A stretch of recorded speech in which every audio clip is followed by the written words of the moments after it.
जय जय श्री राधे कृष्ण। मेरे प्रिय श्रोतागणों, आप सभी का हार्दिक स्वागत है मेरे चैनल मेरे कृष्ण पर। मेरे श्याम सुंदर की कृपा से आप सभी सुन रहे हैं सखियों के श्याम, जिसका अगला अध्याय है कहा कहूँ सखी उन नैनन की बात। जी हाँ, इन कथाओं को सुनाने का एकमात्र उद्देश्य मेरा बस यही है कि आपको भी इन सखियों के समान उन सावरे श्याम सुंदर से प्रेम हो और आपका भी मन बरबस उनकी ओर खिंचा चला जाए। चलिए अब मैं आपको कथा की ओर लेकर चलती हूँ। सखी कहती हैं, मेरा पालित मृग सावक बंसी राव सुनते ही उस ओर भाग छूटा। मैं आश्चर्यचकित हो देखने लगी, यह आज कौन आ गया हमारे वन में? अलगोजा, बंसी, ये तो हमारी भील पल्ली के अनेक युवा और वृद्ध बजाते ही रहते हैं, किंतु यह अनोखी मिठास मुझसे अधिक सोचा न गया। पाँव अपने आप उस ओर उठने लगे। बरियाई खिंची सी जाकर एक वृक्ष तले खड़ी हो गई। आंखें अपने आप अमृत बरसाने वाले स्रोत पर जा टिकी। ग्वाल बालकों और पशुओं से घिरा वह घनश्याम स्वरूप और कानों में उतरती वह रसधार, दोनों सरिताएं नयन तथा श्रवण पथ से चलकर हृदय सरोवर को भरने लगी। जब वह ध्वनि विरमित हुई तब भी कुछ समय तक मानो कानों में गूंजती रही। सचेत हुई तो देखा गऊओं और वन पशुओं से घिरी मैं खड़ी हूँ। वह पीठ पटवारा मेरी ओर निहार कर मुस्कुरा दिया। लगा जैसे हृदय में कुछ सरक गया हो। मैं पग पग ठोकर खाती, गिरती पड़ती और छौने को दुलारती हुई मृग सावक के साथ सूना हृदय और सूने नेत्र लेकर वापस आई। यह मुझे क्या हो गया? मैया बाबा वन में मधु संचय करने के लिए भोर ही को चले जाते हैं। घर का सारा काम मैं ही करती हूँ। झाड़ू बुहारी से लेकर बकरी धोना, सूखी लकड़ी और कंडों का संग्रह, मक्का अथवा बाजरे की राबड़ी बनाती, फिर खा पी कर बकरियों को चराने निकल जाती। वहाँ वन में अपनी सखियों के संग वन धातु, गेरू, खड़िया और रंग बिरंगे पत्थर, पक्षियों के पंख आदि इकट्ठे करके खेलती, हंसती और कभी कभी झगड़ती भी थी। कैसा चिंता विरहित जीवन था। मेरे दोनों भाई मुझसे बड़े हैं, उनका विवाह हो गया है। उन्होंने अपनी अपनी झोपड़ी न्यारी बना ली है। मैं मैया बाबा की बुढ़ोती की संतान हूँ। उनका सारा लाड दुलार मुझ पर ही बरसता है। मैं भी बस चलते उनका कहा नहीं टालते। किंतु आज मुझे उन सावरे कुंवर को देखकर जाने क्या हो गया। काम काज, खाने पीने और खेल कूद का सारा उत्साह समाप्त हो गया। जैसे तैसे काम निपटाकर बकरियां लेकर वन में आई तो भूरी, जीवी, दीतू, मुगली सब दौड़ी आई खेलने को। मुझे अनमनी से देखकर कहने लगी, अरे कहाँ भयो, कुछ मादंगी लग गई है तो को? हाँ सखी, मेरो जी ठीक ना है, तुम सब खेलो, मैं उस वृक्ष तले तनिक सो जाऊं, कहकर उन सबसे पीछा छुड़ाया। किंतु सोने पर भी चैन ना मिला। रह रह कर शरीर कांप उठता और हृदय में खड्डा सा पड़ जाता। सावरे कुंवर की वे कारी कारी मोटी अखियाँ की वे कारी भंवर पुतरियाँ, आहा उनकी वे अधखुली पलकें और वह चराचर को खींच लेने वाला चितवन। रह रह कर हिय में सूल से चुभ रही थी, किंतु उस पीड़ा में कितना सुख है। इन आंसुओं से कितनी शांति मिलती है, सुख कहा नहीं जाता। तभी वह बांसुरी पुनः बज उठी। ना जाने कहाँ से शरीर में इतनी शक्ति आ गई कि मैं अपना धूली भरा मुँह लेकर दौड़ पड़ी उस ओर। मृगछोना तो मुझसे पहले ही पहुंच चुका था और उनकी जांघ पर मुख धर कर खड़ा था। एक दृष्टि में जो दिखा सो दिखा, फिर तो दृश्य जगत में वही वह भर गया। जब मुझे चेत आया, अपनी झोपड़ी में कथरी पर पड़ी थी। बाबा मैया दोनों दादा और भाभीयों ने मुझे घेर कर रोना आरंभ कर दिया था। मैया अपने भीगे आंचल से मेरा मुख पोंछ रही थी और भाभी उनके हाथ का पंखा हिल रहा था। चेत होते ही मैं हड़बड़ा कर उठ बैठी। यह देख सबके मुख प्रसन्नता से खिल उठे। मुझे देख बाबा ने दोनों हाथ जोड़ सिर लगाए। जय भोलेनाथ।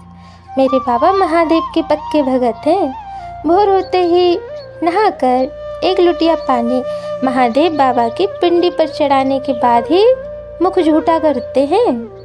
उनके कांपते कंठ की ध्वनि से ही मुझे ज्ञात हुआ कि वे मेरे कारण कितने चिंतित हैं। सुगना, तुझे क्या हुआ मेरी लाली? मैया ने ममता भरे स्वर में पूछा। मैं क्या कहती सखी? कहा, कुछ भी तो नहीं मैया, मुझे शायद नींद आ गई थी, कहकर हंसते हुए मैंने मैया की गोद में सिर रख दिया। वे सब आश्वस्त हुए, किंतु बहन हृदय में बेअनियारी अखियाँ जैसे तिरछी होकर अड़ गई हैं, रह रह कर कलेजे में कसक उठती है। मैं कराह कर रह जाती हूँ, क्या करूँ? ये कैसी मादंगी लग गई मिट्टी मुझे, कोई औषध बता ना। इससे तो न जिया जाता है न मरा है। सुगना मेरी गोद में सिर रखकर फिर से अचेत हो गई। क्या कहकर उसे धीरज बंधाऊं? यहाँ तो खुद के लाले पड़े हैं, इसे कहाँ से धीरज बंधाऊं? सही तो है, आप पे बामन मांगता और उनको कहाँ भीख दे। मैंने फिर भी उसे छाती से लगाकर भरे गले से आंसू बहाते हुए कहा, सुगना धीरज धर मेरी बहन, जो तेरी दशा है वही मेरी भी है, किंतु हम करें भी तो क्या? हमारी पीड़ा के अवसर कहीं नहीं है। कहाँ हम दीनहीन भील कन्या हैं और कहाँ वे ब्रजराज कुंवर, कहाँ चंद्रमा और कहाँ कांच का टुकड़ा। हमें उनके दर्शन हो जाते हैं, उनकी चरण धूल मिल जाती है, बस यही बहुत बड़ा सौभाग्य है हमारे लिए। मेरी बात सुगना की आंखें मुझे एकटक देखती रही, फिर अटकते स्वर निकले, ब्रज राज कुंवर। हाँ बहन, मैं उनके भवन में फल लेकर गई थी। उनकी मैया ने मूल्य देना चाहा, किंतु मैं प्रणाम करके चली आई। आज उन्होंने कहलाया है, मेरे लल्ला को तेरे फल बहुत रुचे, अतः नित्य दे आऊँ। इसी कारण 5-7 दिन तक मैं आ नहीं पाई तेरे समीप, मुझे क्षमा कर दे सखी। सखी, मुझसे तो मेरा यह मृग शावक ही भाग्यवान है। वह तो बंसी की धुनी सुनते ही निर्द्वंद दौड़ता हुआ जाकर उनके अंग से अंग लगाकर खड़ा हो जाता है। मेरे दुर्भाग्य का कहीं अंत नहीं है। बाबा मैया मुझे देख देख कर चिंता में घुले जाते हैं। सो अलग किससे कहूँ, कौन सुने? अरे सुन सुगना, आज तू मेरे साथ फल लेकर राजा के भवन में चली चल। मैंने कहा, ना सखी, यदि कहीं भवन में कुंवर जो दृष्टि में पड़ गए तो क्या करूँगी? उन्हें देखकर मुझे कुछ ध्यान भी तो नहीं रहता, कहीं अचेत होकर गिर गए अथवा वाहन से स्थिर होकर उन्हें देखने लगे तो लोग क्या कहेंगे? मेरा तो कुछ नहीं, पर वे तो राजकुंवर हैं, उनका मान छोटा ना हो जाए, यह तो ठीक नहीं है ना। रहने दे बहन, जो मेरे भाग्य में होगा सो भुगत लूँगी। कभी कभी समय निकाल कर मिल लेना, तेरी बातें सुन बड़ी ठंडक मिली। अच्छा बहन, आऊँगी, कहकर मिट्टी चली गई। कालू तो कितना भाग्यवान है रे कि उनके समीप जाकर ही भर भर कर रूप देखे और उनकी बांसुरियाँ सुने। जब जी चाहे उनका स्पर्श भी कर ले। मैं अपने मृग शावक के गले में बाहें डालकर बातें कर रही थी, और है ही कौन जिससे हृदय की बात कहकर अपना जी हल्का करूं। मेरे नेत्रों से झरती बूंदें कालू का अभिषेक करने लगी तो उसने मुख फेर कर अपनी बड़ी बड़ी आंखों से मेरी ओर देखा, मानो उसने कहा, थोड़ा धीरज धर बहन। कैसे धीरज धरूं मेरे वीर? मैंने भरे गले से कहा, मानुष जन्म पाकर मैंने क्या पाया? मुझसे तो तू पशु भला, मैं क्या करूं कालू? कैसे यह मन की पीर मिटे? मिट्टी मुझे उनके भवन में चलने को कह रही थी, किंतु कैसे बने मुझसे? मेरे पैर तो उन्हें देखते ही ढीले पड़ने लगते हैं, दृष्टि धुंधला जाती है, तन मन की सुधि नहीं रहती। ऐसे में वहाँ जाकर क्या होगा? वह राजा का महल है, वहाँ तो बहुत लोग होंगे, मेरे मुख से कुछ निकल गया तो सब हंसेंगे। मुझे हंसे, मेरी कोई बात पर भी सब हंसे तो कोई बात नहीं, किंतु कालू उन पर कोई हंसा तो मैं सह ना सकूंगी। ना भैया ना, मैं तो यहीं भले। अच्छा कालू, तू तो अनेक बार उनके पास हो आया है, बता तो मेरे वीर, बता ना, उनकी देह की गंध कैसी है? उनका स्वभाव कैसा है और कैसी है उनकी बोली चाली?